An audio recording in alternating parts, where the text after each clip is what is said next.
All right. So, welcome to another episode of the Medal of Honor podcast. I am here with Rick Yarosh. Am I pronouncing that correctly? I always say that when I joined the Army, they called me many different things, and however you say my last name is way better than the other things they called me. So Oh, goodness. it's I'm the close. same. It's close. It's Yarish. Yarish. Okay. My last name, I was called quite a number of names in basic training because my last name is 10 letters long and Yeah, it's the German name. And I got Munchkin, Marshnickety. sure. And so I might have to bleep this out, but it finally got to where, because I'm only 5 feet tall. And Okay. so the drill sergeants ended up calling me short shit All right. because I was short and full of shit, I guess. I don't know. I don't know, because I was They, actually they didn't quiet during, explain the other part. They just explained the short part. yes. Or maybe they were giving me shit. I don't know. That's right. I don't know. But anyway, um, we were talking before the show started about how we were both in the same area, Fort Knox, at about the same time, and it's interesting how small of a world it can be in the military. It But then is. there, but then I there's talked. so many people that are in and do different things that it's like you can't know everybody. Yeah, I talked to somebody the other day that was at Fort Knox. I can't remember if it was the same time as me, but they were a mechanic, training to be a mechanic. So I think it was the same time that I was there. So that was pretty cool. But I always have, when I'm in the school speaking, I have kids come up to me a lot and say, "Hey, do you know so and so?" And I'm like, "Oh, the chances are like very slim, but let's give it a shot." And they always tell me Yeah. that. I'm like, "No, unfortunately, I don't." And it was just somebody that was in the military at some point in their life, not even the same point as me. So Right. And that's why I say it's such a small world, but yet it there's so is. many people that there's no way you can know half the people in the military, Yeah, let alone your own branch. that's right. That's right. So I want to talk to you. There are people who are going to either be viewing this episode or just listening to it. Sure. So for those who are just listening to it, you can't see Rick, but is it second, third degree burns on 60% of your body or more? Second and third degree. That's right. So for everybody that can't see me right now, you can't see how incredibly handsome I am, Oh and goodness.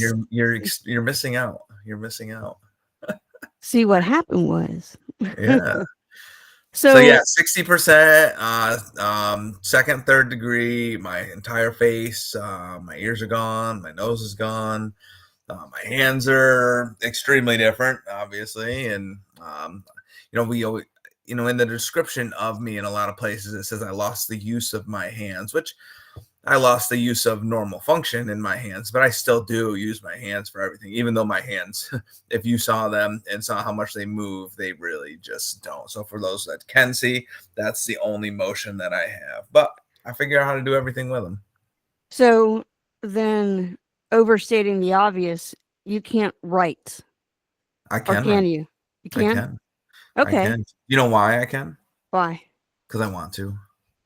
Well, there you go. Isn't that funny how things work though? Like with so many things in life we can do because we want to do them, and there are lots of things that we don't do, and it's because we don't want to do them. But I wanted to write again. I didn't want to have other people to do it for me, so I figured it out. The same with driving a car, and I do those things because I want to do them.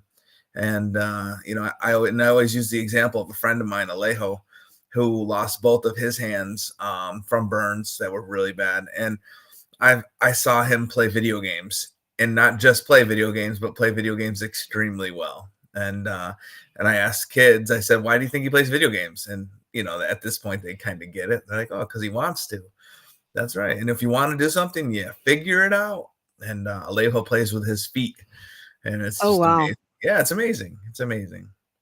Well, I thought we were going to save this part of the conversation until later, but since we're there, um with your ears. So there's a Vietnam vet named Dave Rover. I don't know if you've heard of I him. do. I do. One of my heroes. Yes, he is an amazing guy. And he shared a story about how one of his ears is a screw in, and he was doing a public speech Mm-hmm. somewhere, and he said that it his ear fell on his jacket, and he Yeah. didn't realize it, and people were gasping, and then he looked, he's like, "Oh, and let me Yeah. just screw this thing back in." Yeah, so I've heard Dave speak a couple of times, and he did tell that story, and I think they're magnetic, and it Okay. started to like slowly slide down his head until it fell off. And yeah, I actually was just talking. I was at the VA yesterday, and I was talking about prosthetic ears, and I've always known about them, and I said the only reason I want them is so that when I'm talking to somebody, I will just reach up and grab my ear off in the middle of the conversation, and I won't stop talking. I'll just now not have an ear, and they will be like, "What the heck just happened?" That's funny. That's the only reason I want them. But Wow. now there might be a reason that I get them, and that's because my my hearing is starting to be affected by the ringing that I have in my ears. I've had ringing for 19 years now, and it's starting to affect my hearing. So I may have to get hearing aids, which would be extremely helpful to have ears to hold them in. So they do have ones that go directly in your ear without the overpiece, but Mhm. they say they're hard, they're rigid, so you get a little bit of reverberation and stuff like Oh, that yeah. from them, possibly. So who knows? Someday Rick might have ears, and that would That be would be very awesome, though. very strange though for all the people that know me. Well, I think that would be awesome. Yeah, so how is I know these are, like, small, petty questions, but real questions, I know. I think they're But perfect questions. I love them. yeah, so how is your hearing? How was your hearing impacted? Because it's really your ear lobes that are missing, but I'm yet you sorry. can still hear, Yeah, right? I'm sorry. What did you say? Yeah, that's funny. You went too long. I was gonna say what a lot earlier, but you kept going. Oh, my Um, bad. no, Wait, I know you what? ruined it. You Ah, ruined let it. me repeat that because you We're couldn't done. hear me. We're done. It's over. Um, so my hearing really was not affected at all. So again, I've mentioned talking to kids about this stuff. I talk about all this stuff with them. We'll do presentations in the schools, and then after the presentation is done, we'll do a Q&A. And one of the first questions is, Rick, how do you hear with no ears? And of course, my answer is what? And then they get really loud. Rick, how do you hear with no ears? What? And then their friends like, no, he can hear you. He's messing with you. But yeah, my hearing was not really affected by the loss of my ears. So I tell kids what your ears are really for is holding your glasses up and holding your earrings in. And but at this point, I am starting to have some hearing issues, and I think it's only from the ringing in my ears. I don't think it's from anything else, but I don't know. And how old are you? I am 43. Okay. The reason why I ask is because I wonder how much of it Right. is age related too. Yep. Yep, there's a part of it. So certainly some I think the majority is from the ringing, just 19 years of continuous ringing, and then also age on top of that. Oh. So I do want to, now that we've gotten all the fun questions out the way, and I'm sure there's plenty more of the fun questions too. Yes, there is. Um, but all right, here's another fun question that I thought about too. And it's kind of a petty question, but when it comes to like washing your face or your body where everywhere the burns are, Mhm. was there how long did it take you to be able to wash your body without there being pain from the Well, burn? I would say once I could do it on my own, because before that it wasn't. When I was in the hospital, obviously I wasn't doing that, and so talking about bathing and showering is crazy because in the hospital that was the worst thing. I'll never forget it, and that's where they did a lot of the debriding of the skin, and it was just extremely painful. So and they put you on a metal cart basically and would cart you into the showers, and that's where you heard a lot of the screams and stuff from the other guys who were being treated and who were also in the showers getting their skin debrided. So that was extremely painful, and I remember begging for bed baths, and bed baths basically like a sponge bath, but you can't totally get clean that way. So they would only do that on very rare occasions. So, but I can remember asking, please today, can I please have a bed bath? And they would say, no, you had one the other day and you got to get clean. So I would obviously do it. And, but it was extremely painful. So then when I got out of the hospital, I still couldn't do anything on my own. I was getting around in an electric wheelchair. I was living in a guest house right across from the hospital at Brooke Army Medical Center in San Antonio. And my parents were there with me, so they would give me my baths and mostly showers. And it was actually never a bath; it was always a shower. But I can always remember, like once I started bleeding, and it just would happen. I had so many open wounds. Once I started bleeding, it was so hard to get the bleeding to stop because I was also on blood thinners, and I just had so many open wounds. So, my parents, they're saints because of what they did for me. And, I don't know. I wanted to say they're never asked of it, but, I guess that's what parents do, for their kids. They do anything. And, I wasn't even a kid anymore. I was an adult, but they still did it for me. No questions asked. And, I'm so, so thankful for them. But yeah, those showers, and they were painful, but I got to the point where eventually I could do them. I don't know how long it was after, probably about 2 years after is when I could start doing a lot of it on my own. Because eventually my brother, he moved down because my dad and mom had to move back so they could, go back to work and take care of the house that they left. And so my brother started helping me out. And yeah, I don't know. That's maybe a little motivation for me because, nobody wants their parent taking care of them at 25 years old, but you Right. certainly don't want your brother taking care of you. And I'm not saying that in a way like, he had a hard time doing it. Like, oh my gosh, I got to take care of Rick again today. No, that's not at all. He jumped right into it and had no problem with it. He's just, was there for me. But I didn't want my brother taking care of me, So a little bit of motivation to, do it on my own. Yes, that sense of independence and saying, I'm a grown man, I'm a grown woman. I Yeah. should be able to do this on my own. Yeah. So you're Yeah. It was thankful hard for those that can help you, but you just don't want to be so dependent upon them. for sure. I didn't want to be a burden. And, early on, I couldn't do anything. So if I needed anything done, it almost didn't matter what it was. I needed help, and I would have to ask somebody, hey, can you help me with this? And you get to the point where you stop asking for help because you don't want to burden people. So I was so thankful when I got to the point where I just didn't have to ask for help for every single thing. Now, today, I'm not afraid to ask for help, but I think it's also because I don't need help with a ton of stuff. I would even say very little things. Now, what about walking? Do you have a prosthetic leg or no? I do. I do. Let me show you. Uh-oh, we get a show and tell. For those watching, there it is. Always, Awesome. I'm extremely flexible today. I can actually put my foot behind my head. Aha. I know. I couldn't do that before my injury. Go figure. Well, there you go. There's a benefit to everything then, right? There certainly is. If you look for it the right way, you'll find it. Yep. So Yeah. now, So I oh, do go have a ahead. prosthetic leg below my knee, so I still have both of my knees, thankfully, and I'm extremely grateful for that. I know a lot of people who have above knee, and I also know that's just a lot more difficult. So Yeah. I do have my prosthetic. Extremely thankful for it. I love my prosthetic. I really do. Now, that's one of the things that I have heard has been a struggle is being fitted for a prosthetic that because of the swelling that's going on, it's hard to find a right fit without making it swell even more. How did that work out for you? My leg, my prosthetist, which is a terrible name for a person to have a job as, because I say I'm going to visit my prosthetist, and people are like, "Oh, that's a little inappropriate," but yeah, that's what they call them. So Wow.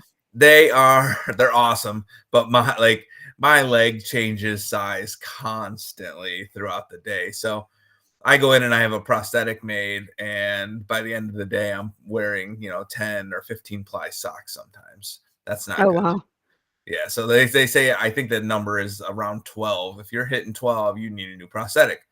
but that happens with me sometimes the same day. So the prosthetic I have right now is actually small. I've never had one that fit. It does fit, but it's small. So I'm actually most of the day wearing no ply at all. And, at the end of the day, I should probably be putting a 5-ply on or something like that. But no, this one is so far so good. I have a couple little pressure rubbing wounds that I got to figure out. But other than that, it's really great. So yeah, no, but it's always an issue with my leg, especially because of Yeah. the swelling. So do you end up spending time icing since you have a sense of humor, I feel like I can say it this way, but do you end up icing your stump? Yeah, no, I mean, that's what it is. That's the easiest way to describe it. Residual limb is like, I don't know, that's a lot of letters. So stump Yeah. is way better. I've seen, people I saw a tattoo of a guy who had on one leg, his good leg, it had a finger pointing to his other leg and it says, I'm with Stumpy. So Uh, yeah, we have a sense but of you don't humor. but you don't have to ice it down or anything because of swelling? No, because it's not really. I do see people that do that, and maybe I should. I don't always take the extra steps though in life to Oh my do goodness. certain things. I feel like if I did, I'd be taking so many extra steps every single day with stuff and adaptive equipment, and so I kind of just deal with what I have, and that's not always the best attitude to have, but sometimes it is the best attitude to have. Yeah. Well, I want to transition to the serious stuff. Not that we can't still have a sense of humor, Yeah, but I want to rewind to what actually happened. What got you to this place to where you are now? sure. What happened in Iraq, correct? Or Yeah, Afghanistan? Iraq. Yeah, Okay. 2006. 9 months into a deployment there, September 1st. I was in my Bradley fighting vehicle, and I was the gunner at the time. I switched in and out from driver and gunner. And that day, I was gunning the vehicle. I was a specialist at the time, and my commander was Sergeant Montez, E5, and then our driver was Specialist Low, E4. And they we all got in the Bradley like we did every day, normal day, and going. I think we were going to visit a village to talk to some of the people there. I was a scout, and that day was a little different because we ran over an IED, and we ran over IEDs quite often, but usually there wasn't a whole lot of damage done, or at least to the person. Sometimes the vehicles were damaged, but not usually the person. This one was different. The IED went off underneath the vehicle and went through the bottom into the turret where I was sitting. And the biggest issue with that is it hit the fuel tank. So as soon as it hit the fuel tank, it caused an extremely big fire, and that's when I was on fire. So that day I left the hatch above me open, which I never do. The only time I would ever leave it open is if Montez, the commander sitting next to me, left his open, and I'm pretty sure that day he left his open. So I left mine open, and if I hadn't, I wouldn't have gotten out. There's just no way with everything going on. The amount of time it would have taken to open the hatch, which is a quick thing to do, but with the smoke and the fire, I don't know if I would have found that lever. So just adding a step into it, I don't know if I would have gotten out. So I left it open, got to the top. Once I got to the top, the next thing I knew I had to do was get to the ground, and I was going to have to jump because I didn't have time to climb down, and I couldn't see anything anyways because of the fire. So I had to jump. The top of the turret is about 10 feet to the ground, so it was going to be a long ways down. But the bigger problem with that jump was that I couldn't see. So totally blind with the fire covering my eyes. But I did jump because I had to. I took a leap of faith and just prayed that I would make it to the ground safely. And I did make it to the ground, but it certainly wasn't safely, because when I landed, that's when I broke my leg, and that severed an artery in my leg, which is why I ended up with an amputation of my right leg below the knee. So now I'm out of the vehicle and I'm off of the vehicle, but I'm on the ground and I'm on fire. Now I have to put the fire out, step 3 in this process. And I did. I rolled around on the ground trying to put the fire out, did what I was taught to do, stop, drop, and roll, and it didn't work. And it didn't work because, I was covered in fuel and I was engulfed in flames. So that's when I did something I truly regret. And I'm more than just truly regret. That makes it sound so minimal. that's when I did the biggest regret of my life. And that's when I laid on my back and I gave up. I mean, it was over for me. I couldn't live. The fire had done too much damage and it wasn't out and it was going to take my life. That's what I believed. But eventually I ended up rolling in one direction and I actually fell into a canal that was there. It had just enough water in it to put the fire out and it saved my life. Then eventually the helicopters came and took me and my buddies who were in the vehicle with me, Lo and Montez, to the hospital. And the helicopter ride was the last time I saw Montez because he ended up passing away 7 days later. So we were injured on September 1st and Montez passed away on September 7th. So then, so we all got to the hospital. We all got to Brooke Army Medical Center in San Antonio, but he passed away in the hospital 7 days later. I spent 6 months in the hospital. Lo was in the hospital with me for a while as well. And then I ended up spending 3 years in San Antonio having surgeries and recovering and pretty much every single day going to the hospital for something, rehab, surgeries, doctor's appointments. And that was a long time ago now, 19 years ago that happened to me. And today I say it was the best thing that ever happened to me. And, some people, one of my buddies says, you have to say that, to get in the situation. But it's, I do, but I believe it. I believe it. I do believe it's the best thing that ever happened to me because it led to the most amazing things in my life. Like this opportunity that I have today with you and, meeting my wife and having my girls, my daughters, all the students that I've spoke to, none of this would have happened if I didn't get injured. Now, that doesn't mean I wanted to get injured because, we lost Montez that day. So I still live with that every single day. But for me personally in my life today, I think about Montez every single day of my life. But it's the best thing that ever happened to me. And, again, I do have to look at it that way because if I don't, the other option is I look at it as the worst thing that ever happened to me. And then where's that going to get me? That wouldn't have led me to my wife for sure because I would have had this attitude that doesn't lead to good places.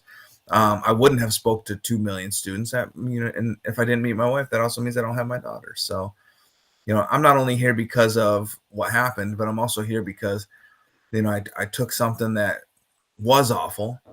And maybe to some people should have stayed awful, but I didn't want my life to be that way. So I just changed how I looked at it. And that's a lot when we talk in schools, we talk a lot about perspective shift and changing how you look at certain things. Can't change what happened, but you can change how you look at them. Absolutely. That's a lot. You just said a whole heck of a lot of stuff. You got me all emotional and stuff too. Thanks for that. Absolutely. I can give you more if you want. But wait, there's more. So there are two things that you said that really stuck out. One, it's the best thing that ever happened to you. And two, there was a point where you said, I'm done. My life is over. I mean, those are both pretty deep.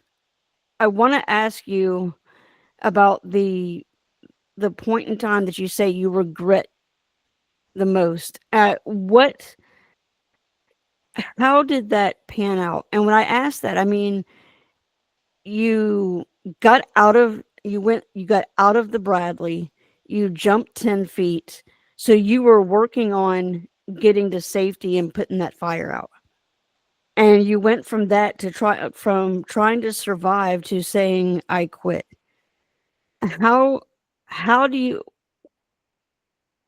I don't know if not how did that happen, but like what was going on in your head during that time, if you can recall?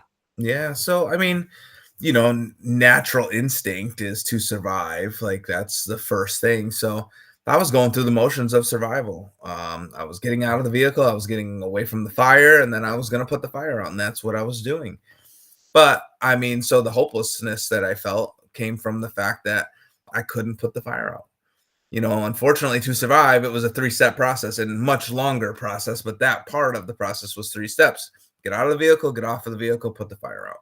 And I was very lucky that I was able to get out of the vehicle in the first place. And then I did get off of the vehicle and I'm lucky I didn't do more damage to myself jumping off of it.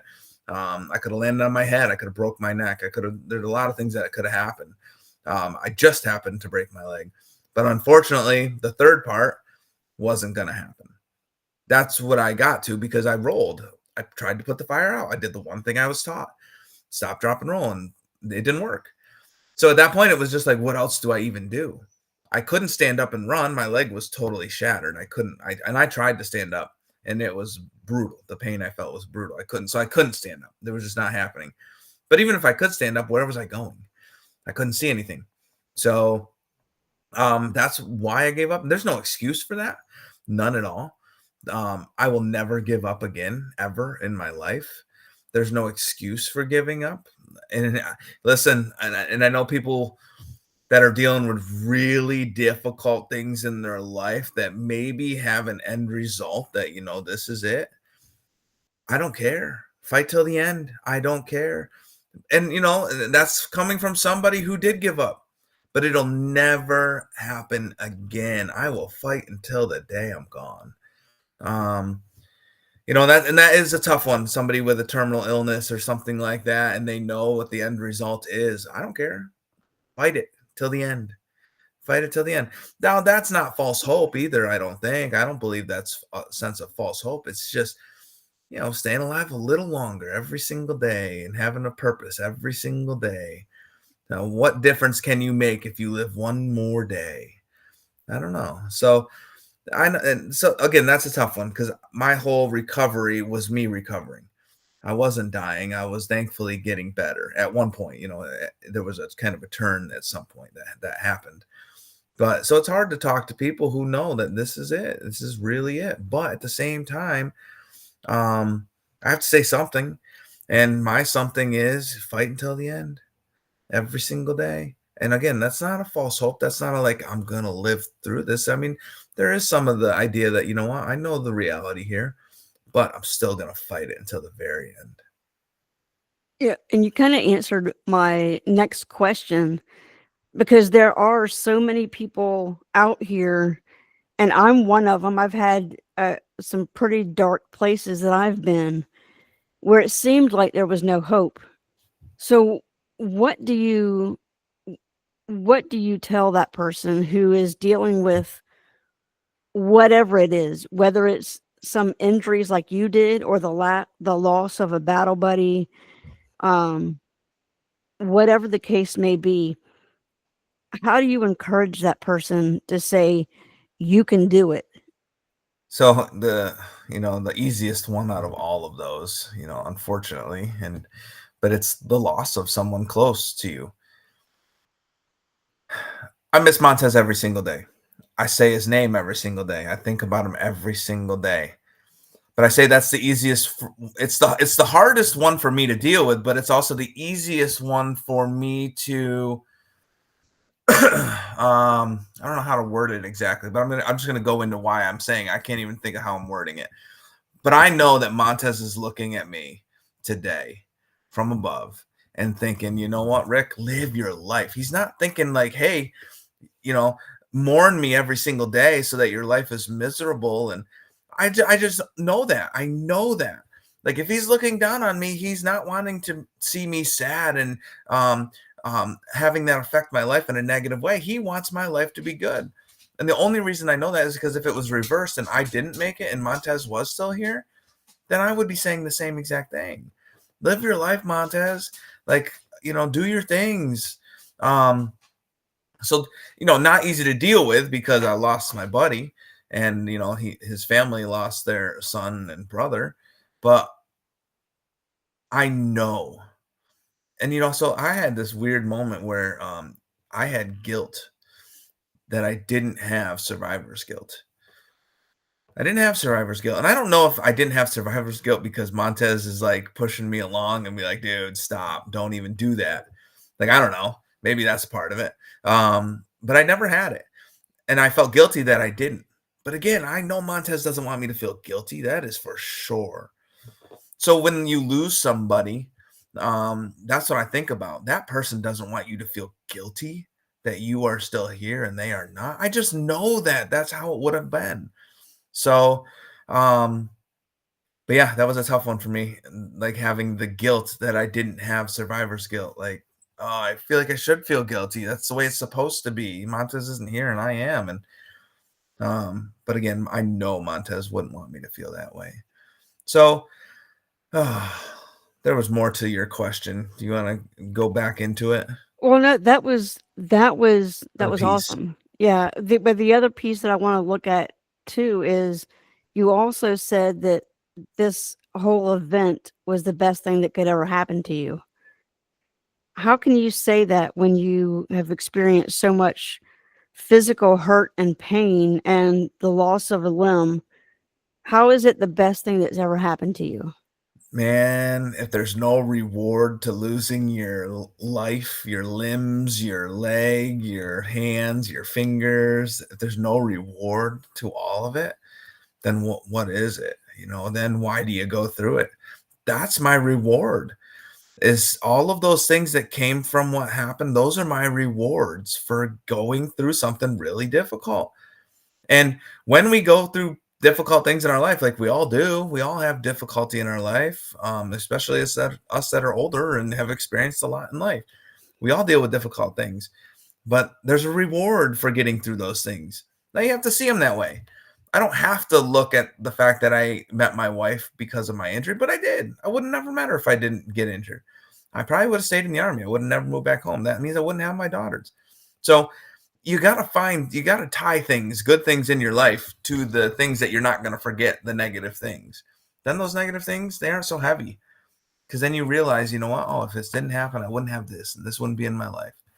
And there are those things. And if you don't see them, I would say you're just looking at them wrong. You're just looking at it wrong and you have to change your perspective. Awesome.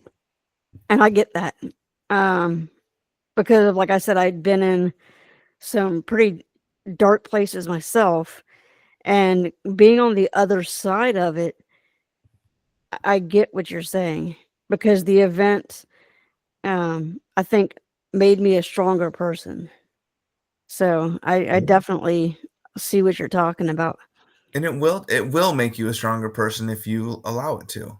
Because you don't have to allow it to. You certainly don't. But then your life is going to be hard and it's going to be hard anyways, but it's going to be good. It's going to be Hmm. better. I've been saying a lot lately, life isn't easy, but it's good. It's always good. Even through the most difficult things, it's still good. And what I mean by that is like, it's good to be here. We're lucky to be here. And when you recognize that, man, you want to be here. Yeah. So nowadays, you're doing a lot. You're taking this tragic event and you're using it for good. You're going out and talking to students. Is it mainly students that you talk to? Yeah, mainly. I mean, we've been doing it with Sweethearts and Heroes is the group that I've been speaking with, and my buddy Tom and I. We've been doing it now for, I always get the number wrong. It's right around 14 years, 13 or 14 years. And yeah, so we've been mostly students, but we're everywhere. We're speaking to linemen, the electrical linemen who work on the power lines. We're speaking to corporations, but yes, mostly since we've been in schools for so long, that is the biggest group that tries to bring us in. And And you, talking to kids is awesome. It really oh yeah. is. Now with that, you get a lot of. I heard you speak somewhere else, and you said that you get a lot from kids of, oh my gosh, it's a monster. It's a Mhm. real monster.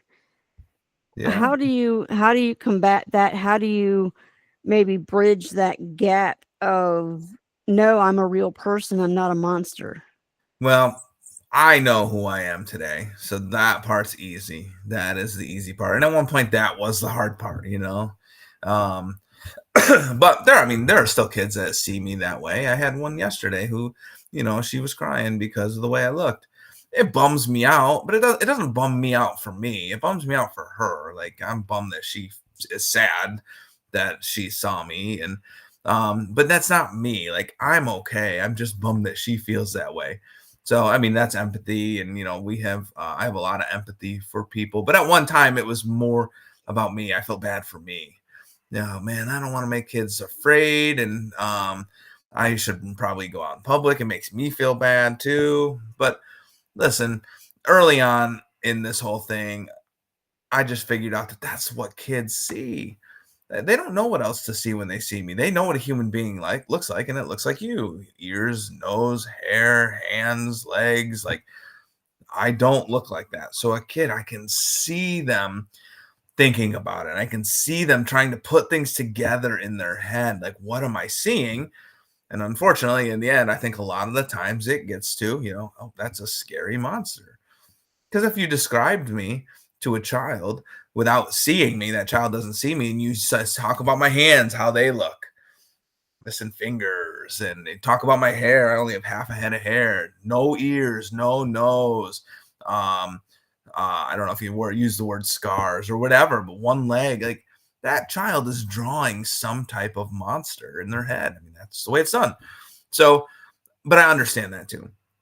So today, and early on, I would have never approached a kid to talk about that stuff, or even just ask them, how you doing? And today, I'm not afraid to do that. So I will approach and I will say, I was dropping my daughter off at gymnastics, or I was actually staying there, and there were a ton of little kids there. And one girl, she was interested, and I was talking to her mom, and then I looked at the little girl. I said, "Do you have any questions for me?" And I could see them like zooming around in her head. She was comfortable with me, but I could tell she wanted to ask me some questions. Then, once she had the opportunity, she was like, "Yeah, maybe I don't really want to ask the questions," but she was more comfortable with me. And then that other little girl was not. So, I just run into those types of things all the time, and that's just my life. And do I wish that they felt comfortable, every one of them? Sure, but that's just not reality. So I can't live in that false reality of, hey, everything's going to be fine, and everything is going to be fine. But I can't live in the false reality that every kid is just like, oh my gosh, look at that guy, he's so handsome. That's not how that works. So I have to be able to talk to him, and I have to be able to be comfortable. And so in the end, what it comes down to is just being comfortable with yourself. And that's just so much in this world with everything. That just doesn't have anything to do with me and going out in public and kids being afraid of me. That has to do with everything. We talk a lot about suicide with older kids and adults, and a lot of that is not being comfortable with who you are. Like, that's a big thing. Be comfortable with who you are. Figure that out. And I don't know, that's the answer to a lot of our problems. Oh, A yeah. lot of problems. So I'm glad you mentioned the suicide part, because that is such a huge issue Yeah, it's the today. loudest. It's certainly Yeah. the loudest. Yeah, it's and so let me ask, is it safe to say that your solution, for lack of better words, your solution to suicide is to know who you are and be confident in who you are? Oh man, that is just a piece. That is not the whole solution. Mhm. um Purpose is a part of that. Having purpose in this world is a piece of it. These are big pieces for sure.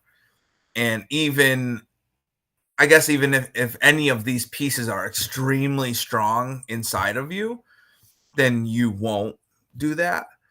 Because even when one of the other things that you're struggling, not having purpose, but you're super comfortable with who you are, maybe that will outweigh that hopelessness that you feel from that thing. So I think they're all important. And I think if you have one of them to a very high level, you're probably not going to.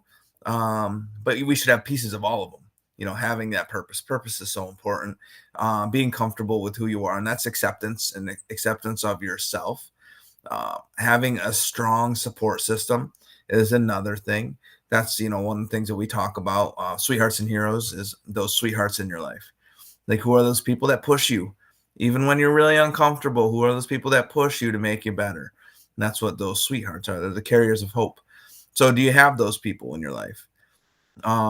Or you probably do have those people in your life, but are you recognizing them as those people in your life? So like, we're talking the linemen, in the electrical world, and the suicide rate and the electrical contracting world is extremely high. I don't know the numbers exactly, but I know it's like close to double the military. That's Oh, insane, wow. right? Yeah, super high numbers. I had So no idea. I know, and nobody does. I didn't know until we got involved in it with them. I had no idea. But so what we're doing is those linemen, are working a ton of hours. When there's a storm that hits, they go away from home. They're living in their truck sometimes. They're in a hotel, and they're not near their family. So who are they around the most? The guys they work with. And when they're dealing with crap in their life, because again, we all deal with crap, and when you're dealing with a very high level of it, who do you turn to? Who do you talk to? So they should be talking to each other. Since they are with each other and there's not really anyone else to turn to, they're not turning to psychologists and psychiatrists and things like that. And I'm not saying they shouldn't be, but I'm saying they don't. So you should do certain things, but if you don't do them, then you got to figure out different ways to do those things. So they should be turning to each other and talking to each other about their problems. Maybe one of them's dealing with a divorce, and they start talking about it to somebody else, and maybe that other person has already dealt with a divorce, and they have some tips and things that they can help get them through it. So that's the sweethearts world. Like, talk to people, know who those people are that will listen and also help push you through those difficult situations. So like I said, those are all just pieces. So I don't think there's a one direct answer, but I do believe that if any one of those three things you have extremely strong in your life, whether it's purpose, acceptance of yourself, or that extremely awesome support system, I don't think the suicide rate would be so high. Mm-hmm. I think that's some of it. But then, but there's so much to it. There's resilience. There's so many pieces to this suicide problem that we're having. And hopelessness is, what leads somebody to those things.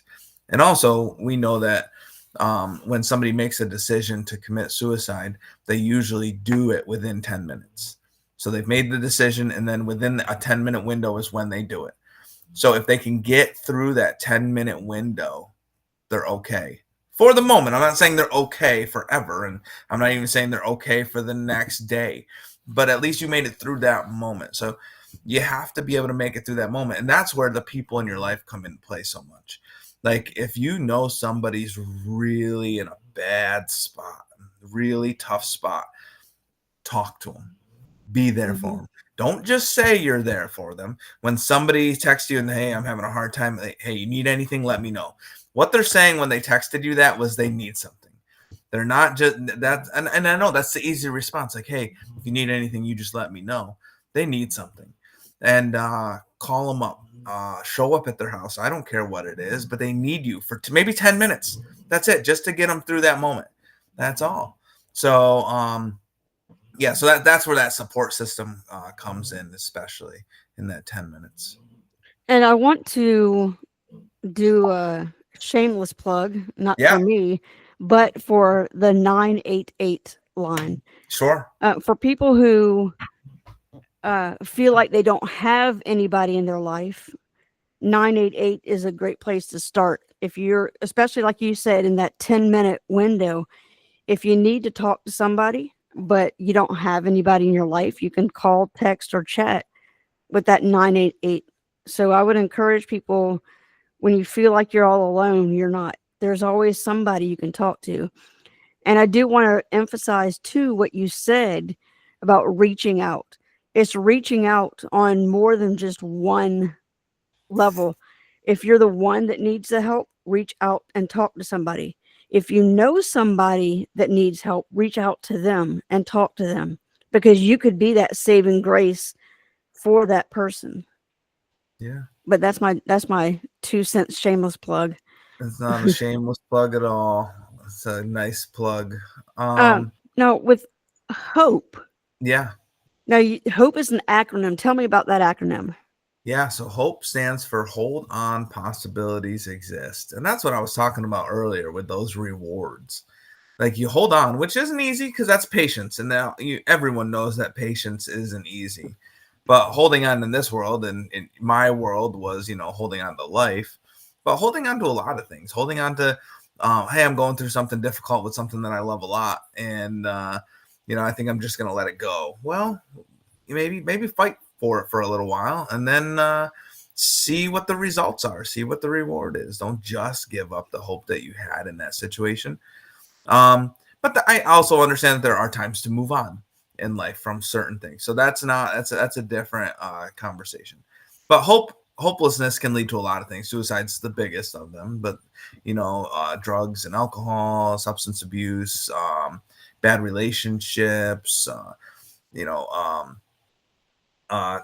just separating yourself from the world. Like those are some of the results from hopelessness. So hold on, because eventually, people will show up in your life. They do, and they always do. But I always say, are you looking at it the right way? Are you seeing them as showing up in your life, or are you just brushing it off as another experience? I've done that in my life, early on in my recovery. I try to see everything a little deeper today, not just at the surface level. Like, what was this encounter? What did it mean? Why did I read that book? What in that book is going to help me? I'm not just reading a book anymore. I'm taking things from it. I'm not just having conversations with people. I'm taking things from them. So that's what hope is. HOPE, hold on, possibilities exist. And those possibilities are the rewards that you get when you hold on long enough and you fight through those difficult things. That's awesome. All that hope. That's right. You got to have it. You got to have hope. I mean, what's a life without hope? And some people will say that hope is ridiculous because it's just a feeling. And some people will, or it's just a desire for something. And some people will say, skip the desire part. Just get it. Just go for whatever that hope that you had for something. Just go for it. Skip the hope part. You don't hope for it. Just get it. Hope is just the beginning. Hope is the beginning. And I would say if you had a desire for something, it started with hope. You can maybe skip it in your head, but that's just not the reality. You had hope for it first, and then you went for it. So just because you say you didn't have it doesn't mean you didn't have it. That's awesome. I like that perspective. Yeah. You're full of good nuggets today. I'll tell you, you're asking the right questions because a lot of the stuff I don't talk about super often. I mean, my story is obviously a go-to, but outside of that, the other stuff is good stuff. So I appreciate the questions and the conversation. Heck yeah. That's what it's all about. That's right. So you wrote a book I did. and it's about your service dog, correct? It is. So talk about that. Yeah. So I wrote a children's book, really intended for, I don't know, mom and dad to read to their 3, 4, 5, 6-year-old, and then maybe to be read by, some of those older kids up to like 3rd grade or so. And it's about my service dog named Amos, and it's called A Bridge Named Amos. And it's about the connection that he gave me, because that's what bridges do. They connect one side to the other. And I was on one side of this bridge, which was Amos. And for me at the time, it was kids on the other side. I was presenting in schools, but I couldn't talk to little kids because, again, I didn't want to damage them when I walked in. I didn't want them to be terrified and then go home and have nightmares and like all these things. I didn't. But that wasn't their fault. That was my fault, my problem. And I had to solve that. And Amos helped me solve that. He was my connection. So when I had Amos with me, kids would barely even see me because there's a dog and they love the dog. And they would look at the dog and then they would look at me and they'd be like, oh my gosh. And they look right back at the dog and like, oh my gosh, look at the dog. So he was my bridge to be able to do the things that I'm doing today. Honestly, without Amos and without, getting through some of this stuff, like, I don't know if I'm dropping my daughter off at gymnastics so that might want to avoid that situation. I might not take my youngest daughter to Chuck E. Cheese and places like that because I don't want to deal with the little kids being afraid of me and staring and all of those things. But Amos was my bridge to that, where I got to the point where I didn't need Amos for that anymore. So he retired after he was with me for 8 years. He was about 9 years old, I would say, when he retired from traveling with me. And he did pass away last October. But he was almost 14 years old. I was going to ask if he was still with you. No, he passed away a year ago, October 12th, 2024. So he lived a long life, though. He was almost 14 years old. And it was extremely hard for me to lose Amos. But I'll tell you right now, it's kind of weird. But I had been preparing to lose Amos for years. And I'm not saying he was ill or anything like that, but it was going to be one of the hardest things that I've ever dealt with in my life because he was like a kid of mine. He went with me everywhere at one point, and so I almost was like preparing myself mentally for it. So when it happened, it wasn't as hard, but it was definitely still hard. It was definitely one of the tougher things that I've dealt with. And again, I think about him every day. I think about him every day. Now with the book, he lives on. And he lives on in me always, in my heart and in my mind. But now he gets to live on in other people's hearts and minds as well. Dogs are so amazing. I had a chocolate lab that I just had so much love that I ended up getting it certified as a therapy dog and would take it into schools and hospitals to visit patients and students. And I remember at one elementary school, I would have a group for about 30 minutes. I'd have like 2 or 3 kids come in, and the first 10, 15 minutes, they're just petting the dog and playing around with the dog. Mm-hmm. And then the last 10 to 15 minutes, they would read to the dog because some of them were either they might be shy and afraid to read because they might have had an issue with reading, or whatever the case may be. Yep. And it's just amazing what having a dog there did for those students and Yeah. even patients who didn't normally have visitors. Yep. So, yeah, the I believe that dogs are amazing. every school, every hospital should have a dog in it somewhere. Yeah. Every school and every hospital. They do. They make things.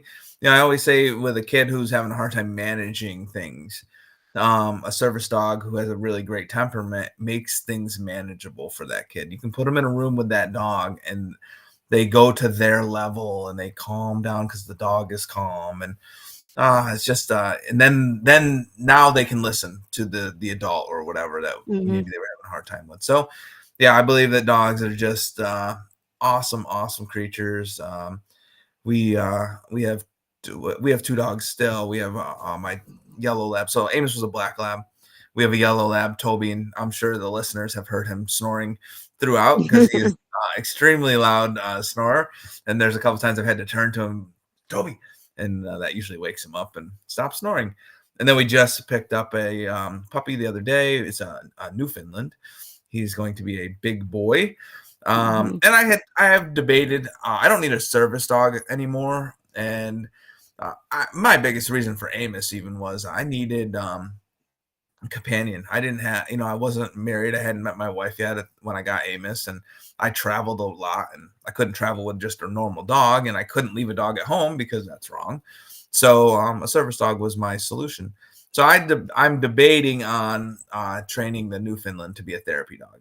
Okay. Not a service dog, but just a therapy dog that I would have to get permission to bring him into schools and stuff, but it would be an awesome thing to have a dog again. Again, I don't need him for what I needed Amos for, but again, like you said, dogs are just awesome, and they bring so much to especially students that are maybe having a tough time with something. Absolutely.